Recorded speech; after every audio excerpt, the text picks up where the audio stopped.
Thought he didn't realize it. Casano's biggest problem wasn't Goldman Sachs.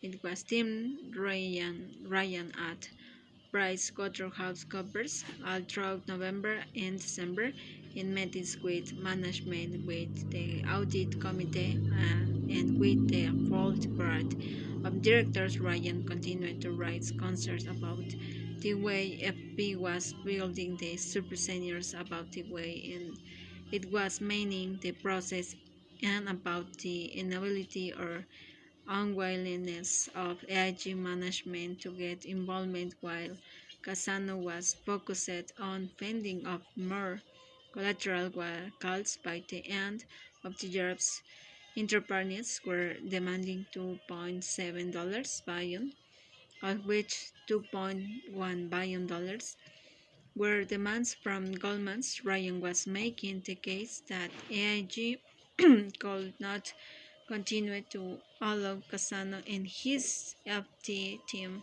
to manage the situation themselves. It wasn't until the beginning of 2008 that headquarters finally got involvement, but by then it was too late. In a mid-January meeting with the audit committee, according to the notes of the meeting, Mr. Havaje believes that he is limited in his ability to influence change, and the super seniors valuations process in not going as smoothly as it could. Brian responds essentially that this was not acceptable. Meanwhile, Cassano was scrambling to come with a value for the portfolio in time to report year-end results in early February. It was clear that there were going to have to be more writing down using a theory he called it a negative basis adjustment. Cassano estimated rate will be $1.2 billion. Essentially, he was claiming that these adjustments reflected the difference between the way the swaps were priced and the way the underlying were priced.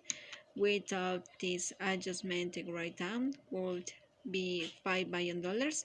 The word on the accountants first learned about Cassano theory in a January board meeting. The auditors were not places and they would have the final say. Over the next few weeks, Cassano attempted to convince the auditors that the negative basis adjustment was a legitimate valuation method, but Ryan wasn't beating. It had no basis in accounting rules, he said. In late January, Ryan dropped the hammer, declaring that AIG had a material weakness in its internal control over financial report and overseeing relating of the fire.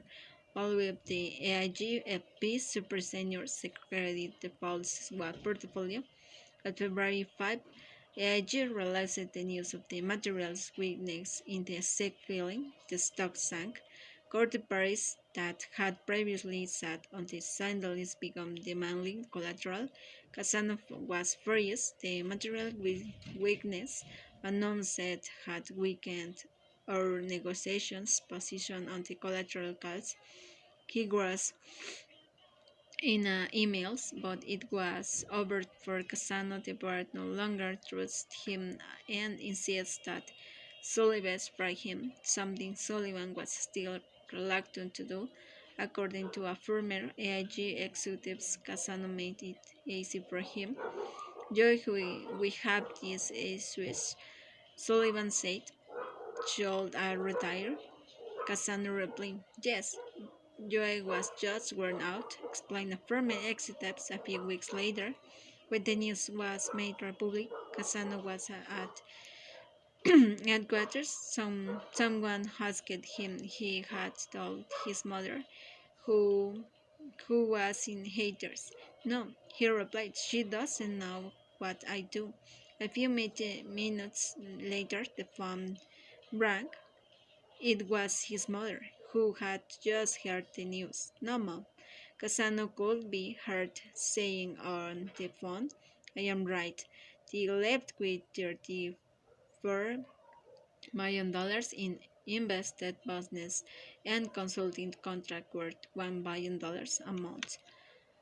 When the year end results were finally announced on February 28, 2008, the super senior write-down was in $1.2 billion. Of ever $5 billion, it was $11.47 billion. The following week, Goldman Sachs raised in collateral demands to $4.2 billion.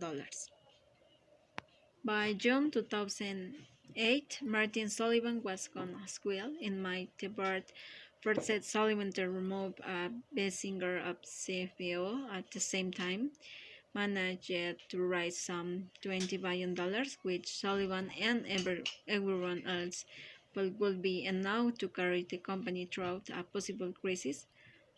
But the collateral calls kept coming. By the end of the second quarter of 2008, AIG had posted $20 billion in cash to meet them.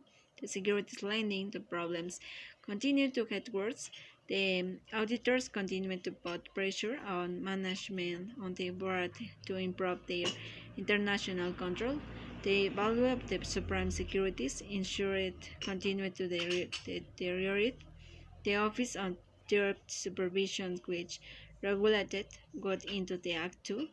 AIG had purchased a high-smell dirt in the and when AIG lacks the investment banks need holding company supervisor because of requirements by the European Union, the odds took under that role. After the material weakness announcement in began demanding that AIG improve the risk management on a risk credit default swap portfolio. There was since that we were driven by forming exit ups. I wouldn't say it was a crisis, but it was normal.